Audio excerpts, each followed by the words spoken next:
Good evening. My name is Curt Clawson.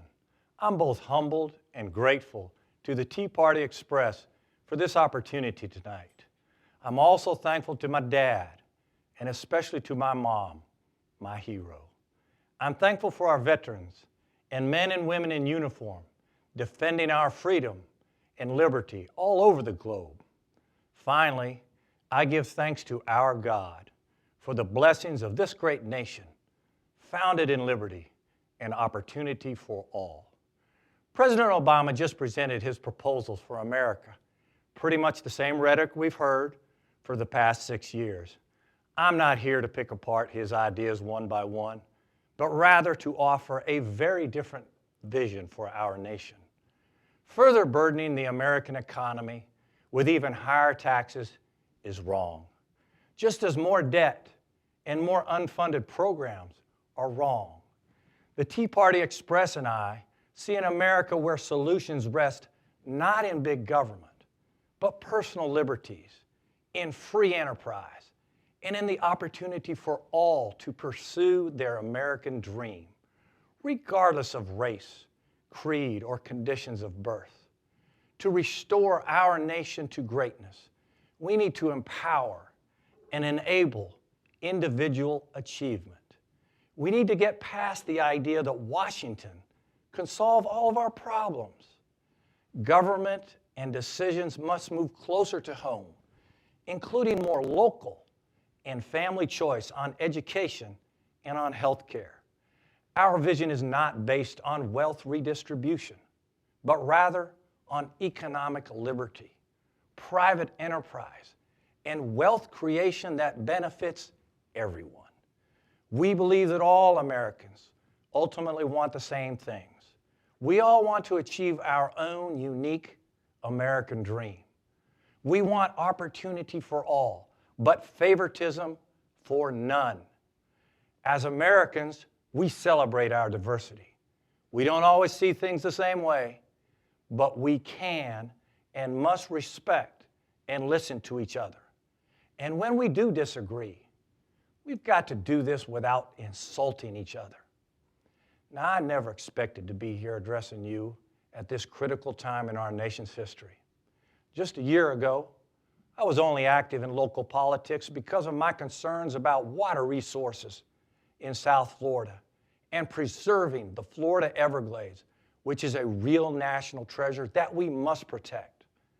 I ran for Congress because I was deeply concerned about the direction of our great nation.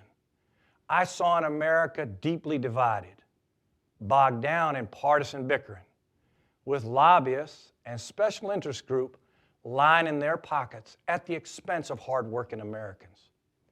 As we restore the voice of we the people, we need to grow the private sector and shrink the size and reach of our federal government. I have joined a growing team of newcomers to Washington who believe as I do, we're bringing business experience to develop viable solutions to our economic problems. We believe in economic liberty and equal opportunity, not equal outcomes imposed by a bloated federal government. It's really odd to me now that these basic principles have somehow become outsider or even radical views, as some might suggest. Decades ago, I played basketball at Purdue for Coach Gene Cady, a mentor and a hero. I looked around that locker room and found a group of players from very different backgrounds. We had a guard from the West Coast, a forward from Gary, a post player from Cincinnati, a power forward from the west side of Chicago, a center from Long Island, and me, an outside shooter from the cornfields of Indiana. We came to Purdue with diverse racial, religious, ethnic, and economic backgrounds. But Coach Cady quickly taught us the profound meaning of the word team. In spite of our differences, he taught us to work together and to always put the team first. That's how he got the best out of all of us. And I say that's exactly what we need to do in America today. At Purdue, our biggest challenge was never the other team. It was in our own locker room. To win, we had to learn to work together. That was true for the role players on that team like me, as well as it was for the stars. As Coach molded us, we learned to respect each other. Then we began to trust each other, rely on each other. And finally, we learned to truly care about each other. In my senior year, after being picked 9th in the Big Ten, we put our differences aside, played hard, put the team first, and won a share of the Big Ten championship. We won on the court by uniting in the locker room, and we learned that we were all the same. We're all the same. Washington could benefit from Coach Katie's advice, I think. Now, of course, I understand the enormous challenges facing our country are far more complex than bringing a diverse basketball team together. But I still say, teamwork is essential in all walks of life. And I also say that liberty is the great equalizer in our country. Economic liberty will bring America back to its destiny as the world's beacon of light and opportunity. Economic liberty is the foundation of the American dream. We can never compromise these conservative values. Dividing us or punishing success in the name of fairness will not unite this country. In 2014, our economy continued sluggish growth, and millions of Americans are still out of work. We know them, we see them, they're our friends. These people are our family. As described in my economic plan, we should target growing this economy by 5% annually. A strong and vibrant economy will help businesses create millions of good-paying American jobs while freeing millions from government dependency. To do this, we've got to enable American companies to compete in a global market. We've got to reduce burdensome regulations and reduce the business tax rate, currently the highest in the developed world. In 1962, John F. Kennedy said the following: "There's no need for us to be satisfied with a rate of growth that keeps good men out of work and good capacity out of use." A year later, President Kennedy added, "The final and best means of strengthening demand among consumers and businesses is to reduce the burden on private income and reduce the deterrents to private initiative which are imposed by our present tax system." I say that we need to begin by cutting the small business and corporate tax rates in half to 17.5% and take out all the loopholes. We also need to lift the economic shackles of Obamacare. It makes us uncompetitive, and it has not let us keep our plans as we were promised. We can do better. We can do better. We've got to replace Obamacare with a fair, patient-focused, market-based system, and no one should lose their health care. We can't expect to move America ahead by heaping higher taxes on achievement or by the government printing or borrowing money and piling debt onto future generations. I say no, no. We can't spend our way to prosperity with more and more entitlements or more government handouts.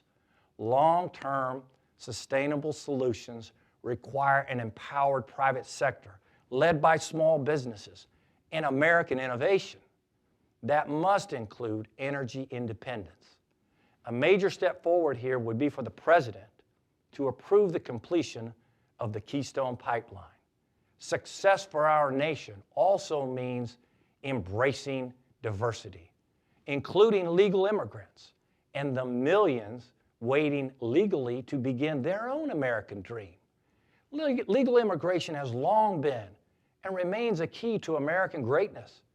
To those who speak Spanish, I say, todos creemos en Dios, la familia, el trabajo y la libertad. Hay que respetar la ley. pero ustedes son bienvenidos con nosotros. Todos somos iguales, por supuesto.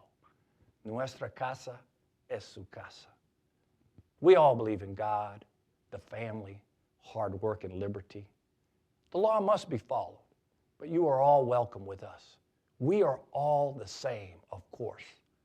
Our house is your house. As we respect our immigration laws, we've also got to be fair to the more than 10 million Americans currently struggling to find good jobs.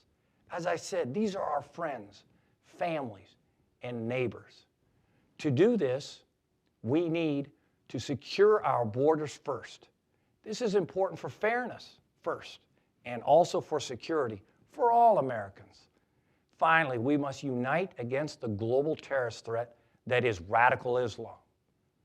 We must not shy away from calling this threat by its name. We must join with our partners in Muslim nations, our friends in Israel, and a coalition of freedom-loving nations around the world. America must lead this coalition, but we must end the disproportionate sacrifice of American blood and treasure. Our allies must finally step up and contribute more to this fight. And we've got to stop getting into bad wars. Too much dying. Today, the light of the Statue of Liberty, a gift from our French partners during our independence, shines across the Hudson to the footprint of the Twin Towers. Last week, the leaders of the world gathered in Paris to shine that light of liberty as a team. To our friends in the cities of light, I say, you were our allies in America's war for independence. Now it's our turn to side with you in this global battle against terrorism. Together, we've got to light the torch of freedom for the entire world. With our God and liberty as partners on our team, we will succeed. Thank you, and may God continue to bless America the Beautiful.